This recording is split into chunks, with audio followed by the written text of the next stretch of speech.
بسم اللہ الرحمن الرحیم۔ اردو کی تیسری کا 37واں پارٹ پیج نمبر 38 آج پڑھنا سیکھیں گے۔ اور ہماری ویڈیو پسند آئے تو ہماری ویڈیو کو لائک کریں اور شیئر کریں اور ہمارے چینل کو سبسکرائب کریں تاکہ اس طرح کی ہیلپ فل ویڈیو ہم آپ کے لیے لاتے رہیں۔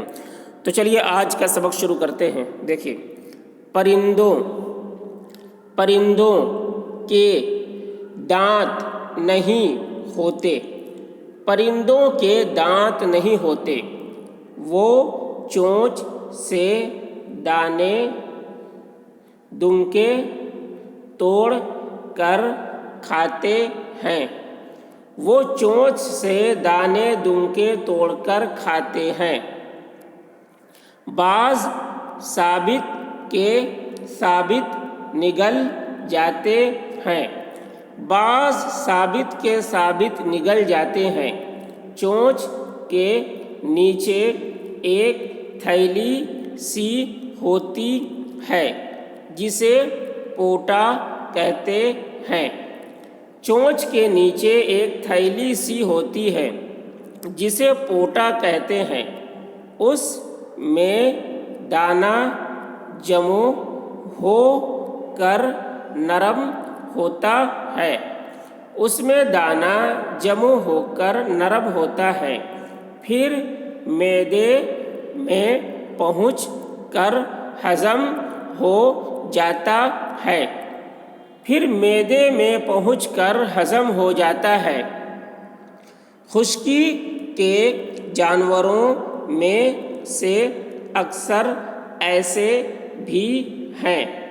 خشکی کے جانوروں میں سے اکثر ایسے بھی ہیں جو درختوں پر رہا کرتے ہیں۔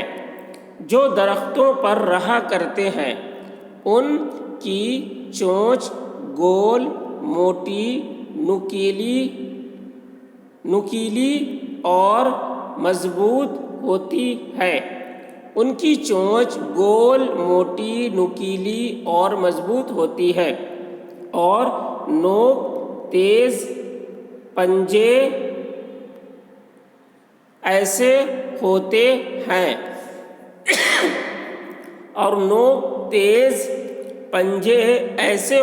ہیں کہ درخت کی ٹہنیاں آسانی سے پکڑ سکتے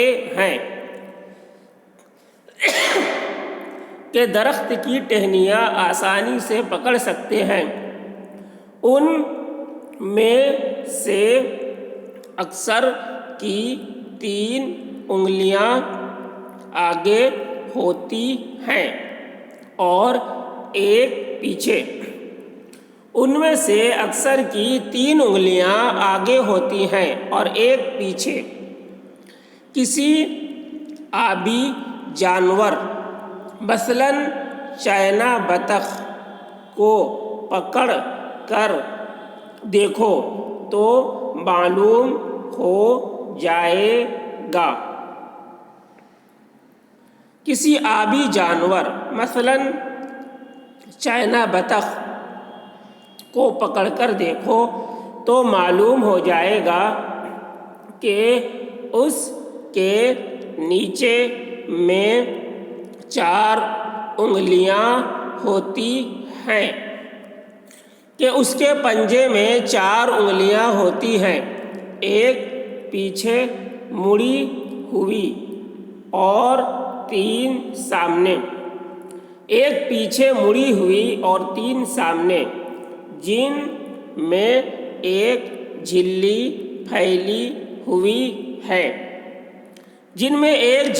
پھیلی ہوئی ہے۔ اس سے سارا پنجہ چپٹا ہو کر ایک چکھا سا معلوم ہوتا ہے۔ اس سے سارا پنجہ چپٹا ہو کر ایک چکھا سا معلوم ہوتا ہے۔ یہ پنجے ان جانوروں کو تیرنے میں بہت مدد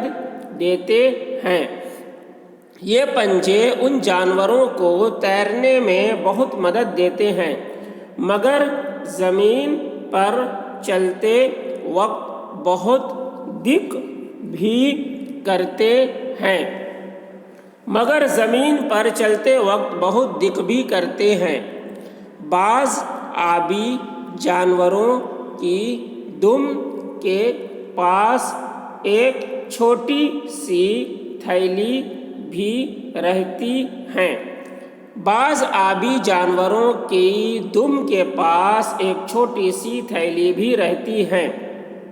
اس کے اندر ایک چیز تیل مانند ہوتی ہے۔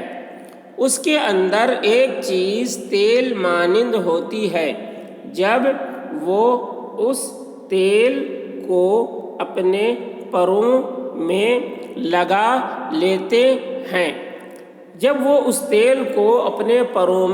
لیتے ہیں تو پانی سے ان کا بدن بالکل نہیں بھیگتا۔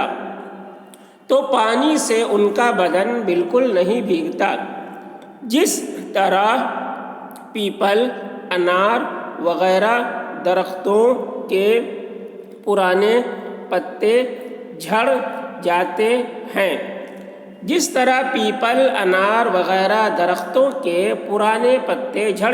ہیں، اور نئے نکل آتے ہیں، اسی طرح پرندوں کے بھی پر ہر سال گر جاتے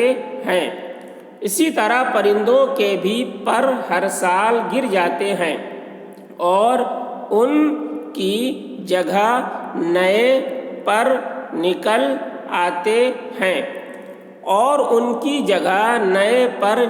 آتے ہیں۔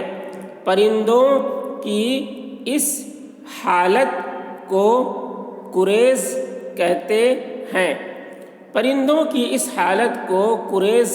ہیں۔ پھر سے ایک بار دیکھیں۔ پرندوں کے دانت نہیں ہوتے، وہ چونچ سے دانے دنکے توڑ کر کھاتے ہیں۔ بعض ثابت کے ثابت نگل جاتے ہیں۔ چونچ کے نیچے ایک تھیلی سی ہوتی ہے جسے پوٹا کہتے ہیں، اس میں دانہ جمع ہو کر نرم ہوتا ہے، پھر معدے میں پہنچ کر ہضم ہو جاتا ہے۔ خشکی کے جانوروں میں سے اکثر ایسے بھی ہیں جو درختوں پر رہا کرتے ہیں۔ ان کی چونچ گول، موٹی، نوکیلی اور مضبوط ہوتی ہے اور نوک تیز۔ پنجے ایسے ہوتے ہیں کہ درخت کی ٹہنیاں آسانی سے پکڑ سکتے ہیں۔ ان میں سے اکثر کی 3 انگلیاں آگے ہوتی ہیں اور ایک پیچھے۔ کسی آبی جانور مثلاً چائنا بطخ کو پکڑ کر دیکھو تو معلوم ہو جائے گا کہ اس کے پنجے میں 4 انگلیاں ہوتی ہیں، ایک پیچھے مڑی ہوئی اور 3 سامنے، جن میں ایک جھلی پھیلی ہوئی ہے۔ اس سے سارا پنجہ چپٹا ہو کر ایک چکھا سا معلوم ہوتا ہے۔ یہ پنجے ان جانوروں کو تیرنے میں بہت مدد دیتے ہیں، مگر زمین پر چلتے وقت بہت دق بھی کرتے ہیں۔ بعض آبی جانوروں کی دم کے پاس ایک چھوٹی سی تھیلی بھی رہتی ہے۔ اس کے اندر ایک چیز تیل مانند ہوتی ہے۔ جب وہ اس تیل کو اپنے پروں میں لگا لیتے ہیں تو پانی سے ان کا بدن بالکل نہیں بھیگتا۔ جس طرح پیپل، انار وغیرہ درختوں کے پرانے پتے جھڑ جاتے ہیں اور نئے نکل آتے ہیں، اسی طرح پرندوں کے بھی پر ہر سال گر جاتے ہیں اور ان کی جگہ نئے پر نکل آتے ہیں۔ پرندوں کی اس حالت کو کریز کہتے ہیں۔